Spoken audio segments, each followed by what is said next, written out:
The rain in Portland fell in relentless sheets that night, turning streets into rivers of shimmering reflections. Streetlights flickered in the fog and puddles trembled under the tires of passing cars. On the quiet edge of the southeast neighborhood, Samantha Hayes locked the door of her small apartment and stepped into the misty chill, her backpack slung over one shoulder. She was 22, a graduate student at Portland State University studying environmental science, with a part-time job at a local wildlife rehabilitation center. Her friends described her as bright, determined, and endlessly curious, with a laugh that lingered in a room long after she had left it. That evening, she had been working late on a research project at the university library, preparing a presentation for the next day. She printed her notes, packed her laptop and materials, and walked briskly toward the bus stop she used every night. The streets were quiet, the occasional pedestrian or car passing in muted silence. She waved to a janitor leaving the library, smiled at a fellow student waiting for the same bus, and then disappeared into the rain. She never made it home. Her roommate, Emily Carter, woke the next morning to find the apartment unusually still. The coffee pot sat warm and forgotten. Sam's jacket hung by the door, and the bed was neatly made. At first, Emily assumed her roommate had stayed late at the library or gone to a friend's. But calls went unanswered, emails were ignored, and worry began to gnaw at her. By late morning, Emily contacted the Portland Police Department. Detective Marcus Flynn was assigned to the case. He remembered Sam as observant, careful, someone who never would have vanished without notice.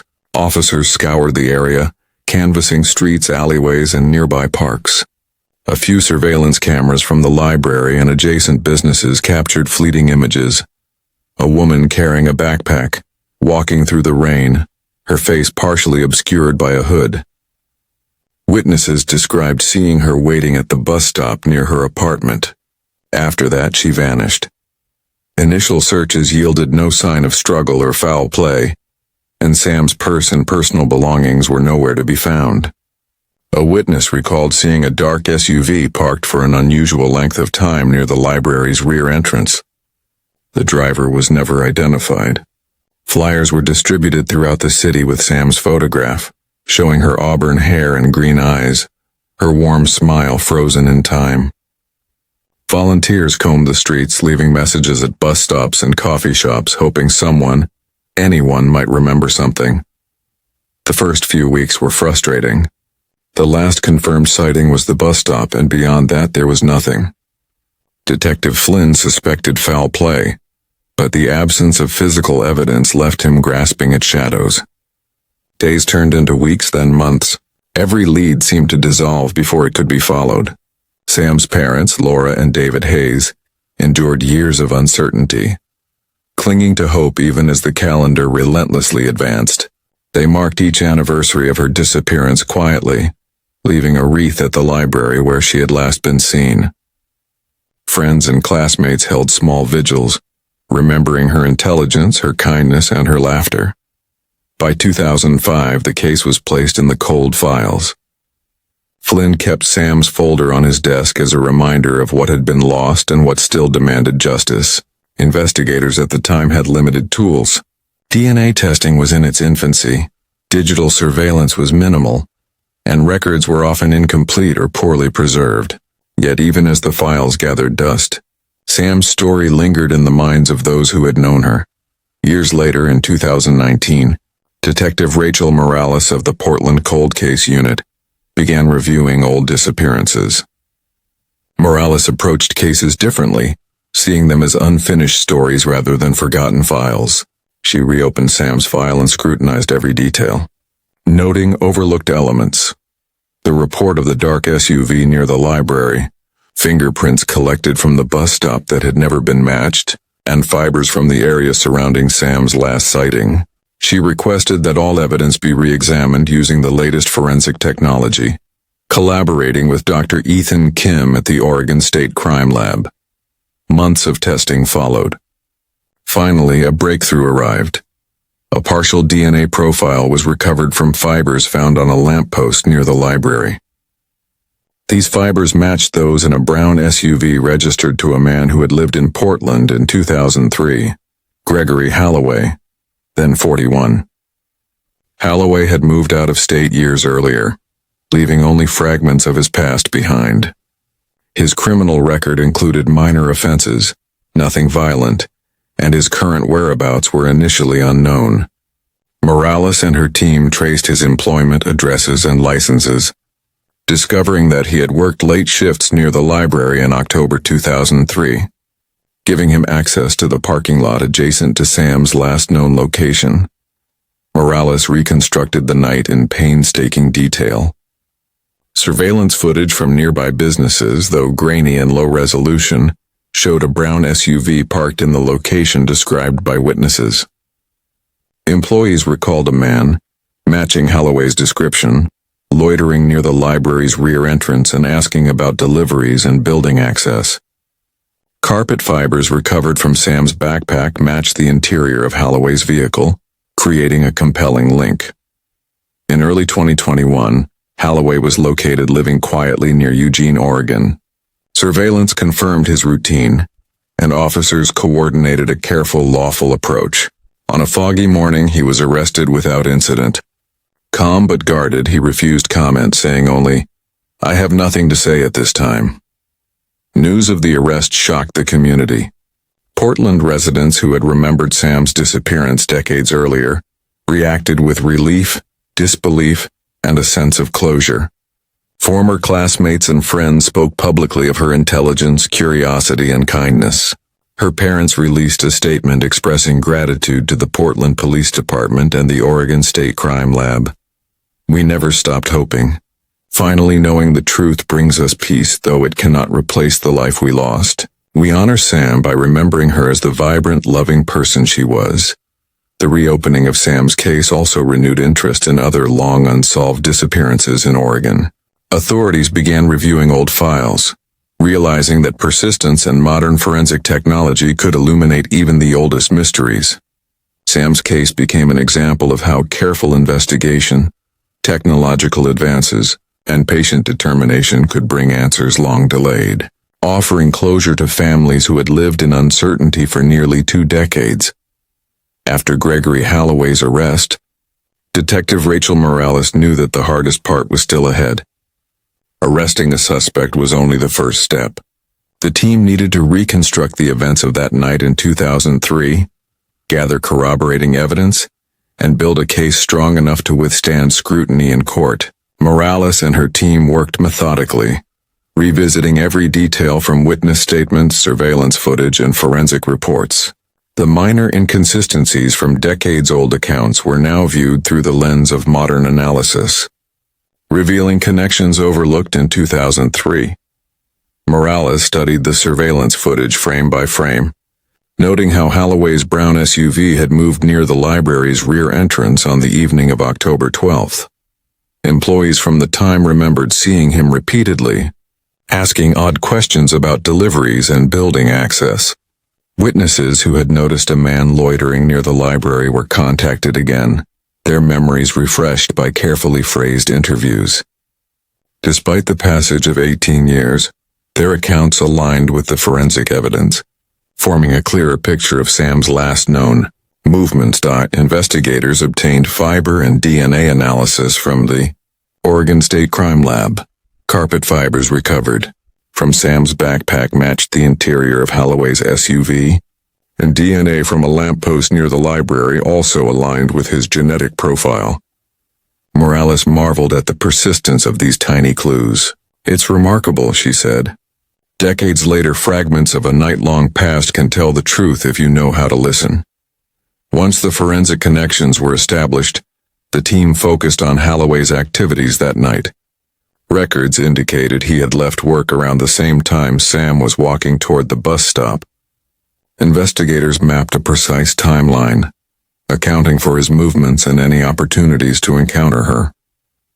Interviews with co-workers confirmed he had been seen leaving the premises in a vehicle, matching the description provided by witnesses. Corroborating the reconstructed timeline, the interrogation was carefully planned. Morales and Detective David Lynn approached Holloway in a quiet room at the Portland Police Department. At first, he denied any involvement, claiming he had been at home the entire night. Morales laid out the forensic evidence gently but firmly: the carpet fibers from the backpack, the DNA match from the lamppost, the alignment of his movements with Sam's disappearance. Each piece was presented without aggression, relying on the irrefutable weight of science and meticulous record-keeping. Holloway remained composed at first, but cracks began to appear. Morales recounted the timeline, emphasizing how the evidence consistently pointed to him and explained the benefits of cooperation. Hours passed with careful questioning, alternating pressure with patience. Holloway finally admitted to being near the library that night, though he attempted to minimize his actions. His account slowly revealed that he had intercepted Sam as she walked toward the bus stop, an encounter that escalated tragically. Though he avoided full responsibility in his statements, investigators had enough to align his testimony with the forensic and witness evidence. During the same period, the Cold Case Unit conducted additional searches of Holloway's previous residences and known locations from 2003. Investigators recovered personal items from storage lockers and old vehicles. Some contained clothing and miscellaneous belongings with traces of fibers and biological material consistent with Sam's DNA. While these items had been untouched for nearly 2 decades, their examination provided crucial corroboration, filling in gaps in the narrative of that night. The community began to react to the developing story. Local news outlets in Portland revisited Sam's disappearance, highlighting the persistence of law enforcement and the breakthrough provided by modern forensic technology. Friends, former classmates, and neighbors shared memories of Sam, emphasizing her intelligence, her dedication to environmental causes, and her gentle humor. Candlelight vigils that had once been held quietly began to receive renewed attention, allowing the community to collectively process the decades-long trauma of her absence. Morales and her team continued to construct a compelling timeline, integrating witness statements from 2003 with Holloway's known movements and the physical evidence. Even small details mattered. The timing of bus schedules, the positions of parked vehicles, and the patterns of foot traffic in the area all contributed to the larger reconstruction. Each new piece reinforced the conclusion that Holloway had intercepted Sam and that her disappearance was directly linked to him. In preparing the case for prosecution, the detectives worked closely with the district attorney's office. They presented a coherent narrative demonstrating opportunity, motive, and forensic connection. DNA evidence, recovered fibers, witness statements, and Holloway's partial admissions were woven together to form a timeline of the events that night. Expert testimony was prepared to explain the reliability of decades-old evidence and the modern methods used to verify it. The prosecution highlighted Sam's life and character, portraying her as a young woman with her whole future ahead of her. They traced her steps on the night of her disappearance, emphasizing the ordinary routine that had tragically intersected with Holloway's actions. Defense attorneys attempted to challenge the evidence, citing the passage of time, potential degradation of DNA, and the reliability of long-past witness memories. However, the meticulous documentation, corroborated accounts, and modern forensic analysis countered these arguments, creating a narrative grounded in both science and testimony. As trial preparations progressed, the Cold Case Unit revisited the community, contacting witnesses and ensuring they were prepared to testify. Some had not been involved in active investigations for nearly 20 years, yet their recollections were crucial in filling out the timeline. Morales found that revisiting the case together helped witnesses remember additional details they had initially overlooked, reinforcing the overall structure of the prosecution's argument. The arrest and investigation also spurred conversations about cold case protocols and evidence preservation. Local law enforcement agencies recognized that cases from the early 2000s and late 1990s could benefit from reevaluation with modern tools. Sam's case became a model, demonstrating that patience, attention to detail, and technological advancements could converge to solve cases long considered dormant. Community members expressed mixed emotions during this period. Relief and hope were tempered by grief and remembrance. Those who had mourned Sam quietly for years now confronted the reality that her disappearance was the result of a crime, not a random accident. The arrest and investigation provided answers, but it could not undo the trauma of the years spent without clarity. Detective Morales continued to emphasize the importance of meticulous work. Every fiber, every footprint, every witness statement mattered, she said in an interview. Time does not erase truth. It waits for the right people, the right methods, and the right dedication to bring it forward. For Sam's family, the investigation brought a cautious sense of closure. Laura and David Hayes were involved at every stage, providing insight into Sam's routines, her friends, and the community she inhabited. Their participation not only guided investigators, but also helped them process the decades-long uncertainty surrounding her fate. They began to see the first real possibility of justice after nearly 18 years of questions and silence. The community, too, began to mobilize, holding remembrance events that reflected both grief and resilience. Vigils, charity events in Sam's name, and memorials at the library became a way to honor her memory while acknowledging the determination of law enforcement to uncover the truth. Her story, once a painful enigma, now served as an example of how persistence could illuminate even the darkest of cases. With the investigation thoroughly reconstructed, the stage was set for formal charges. Holloway faced multiple counts including kidnapping, assault, and murder. The cold case unit's work, combined with modern forensic evidence and meticulous timelines, ensured that the prosecution's case was robust. Defense attempts to question the reliability of old evidence were anticipated and countered with detailed documentation, expert testimony, and corroborated witness accounts. The arrest, evidence analysis, and preparation for trial were a culmination of nearly 2 decades of persistent investigation. Morales reflected on the process, noting that patience, technological advancements, and attention to detail had been as critical as traditional detective work. Each small clue, fibers, surveillance frames, witness recollections, contributed to a larger mosaic that finally allowed the truth to emerge. By the time the trial was scheduled, the narrative of that October night in 2003 had been reconstructed with precision. Witnesses were prepared to testify, forensic experts ready to explain the significance of the recovered DNA and fibers, and investigators able to recount the painstaking process that led to Holloway's arrest. The cold case unit's work had not only identified the perpetrator, but had also built a compelling story of accountability, persistence, and justice delayed but not denied. The courtroom in downtown Portland filled with quiet tension as the trial of Gregory Holloway began in mid-2022. For nearly 2 decades, Sam Hayes' family had lived with unanswered questions, and now, finally, the opportunity to hear the truth unfold before a jury had arrived. Laura and David Hayes, frail from years of worry yet resolute, sat near the front, gripping each other's hands.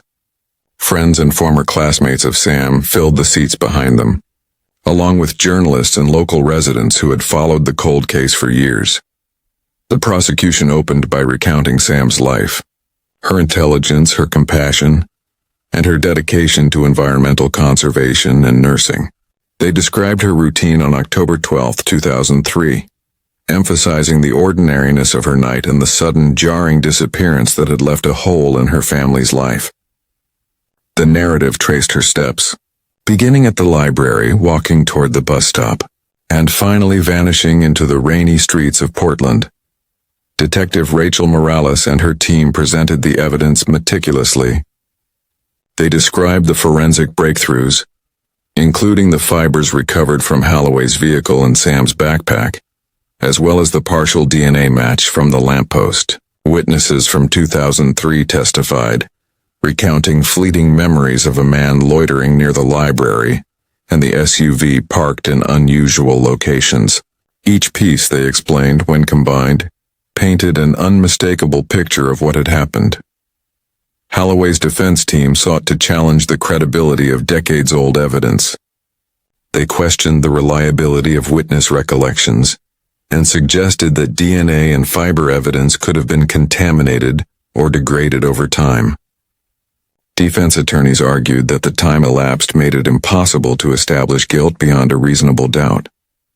The prosecution countered, explaining how careful preservation, modern forensic techniques, and multiple points of corroboration made the evidence reliable.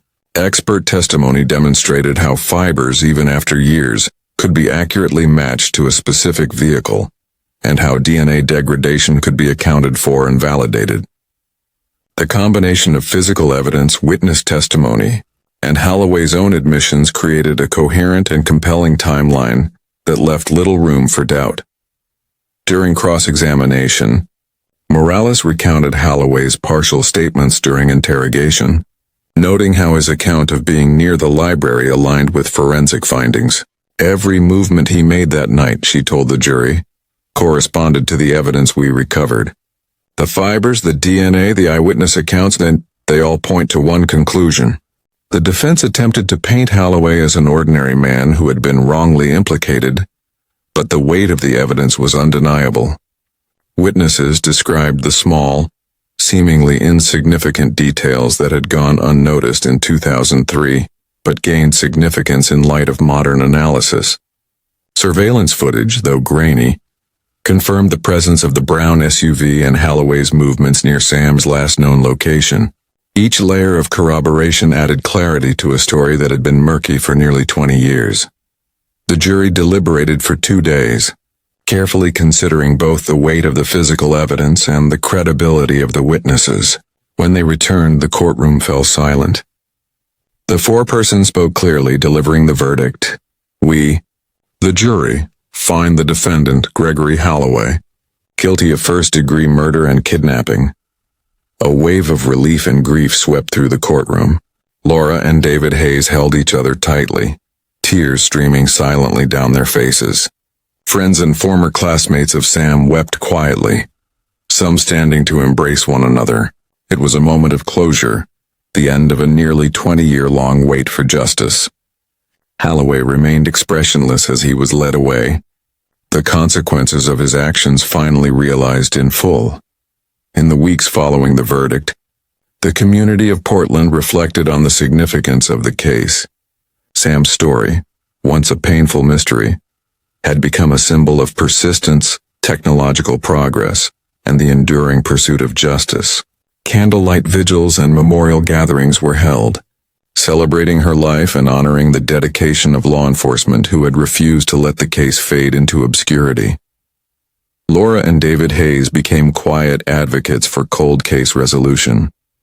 They spoke at small gatherings, encouraging law enforcement and communities to maintain hope and dedication, even when cases seemed unsolvable. Time may stretch long, Laura told a local audience, but love and truth endure. They will find their way to the surface. Detective Morales reflected on the impact of the case in interviews, emphasizing the importance of patience, thoroughness, and the integration of modern forensic technology. She highlighted how even minor details once overlooked could become pivotal in reconstructing events long past. Every fiber, every footprint, every witness memory mattered, she said. The truth waits, and with perseverance it eventually speaks. Holloway's incarceration was marked by isolation. He received little correspondence and was removed from general populations whenever possible. Appeals to overturn the conviction were denied, largely because the combined weight of physical evidence, forensic analysis, and corroborated testimony was overwhelming. He spent the remainder of his life in Oregon correctional facilities, living quietly yet under the constant presence of consequences long delayed. Sam Hayes' legacy grew beyond the courtroom. Friends and former colleagues established scholarship funds in her name, supporting students in environmental science and wildlife conservation. Community gardens, reading programs, and environmental initiatives were organized to honor her life, ensuring that her passion and dedication would continue to influence generations long after her absence. The Cold Case Unit used Sam's case as a model for future investigations. Protocols for evidence preservation, re-examination of decades-old cases, and collaboration with forensic experts were strengthened and formalized. Law enforcement agencies across Oregon adopted similar strategies, recognizing that cases once considered cold could, with diligence and modern tools, finally be resolved. Years later, Detective Morales spoke of the case as a defining moment in her career. She described it as a story of persistence, patience, and the enduring value of human life. "Every case is a story," she said. "Some stories remain silent for years, but they always have a voice waiting to be heard. Sam's story reminds us that no matter how long the wait, the truth can emerge and justice can be achieved."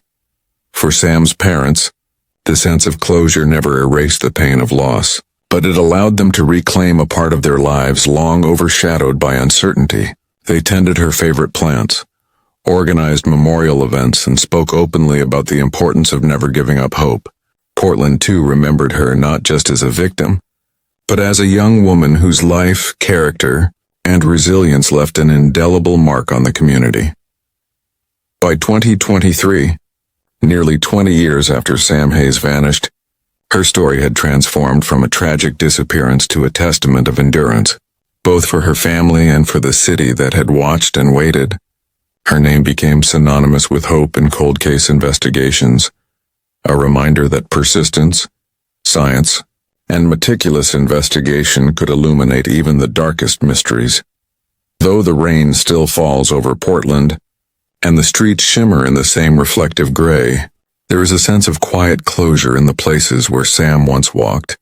Every fiber recovered, every witness statement verified, every late-night analysis performed contributed to a tapestry of truth that could not be undone. Time had passed, but the pursuit of justice never faltered. Sam Hayes' story, silenced for nearly 2 decades, had finally spoken. And in that truth, her family, friends, and community found peace.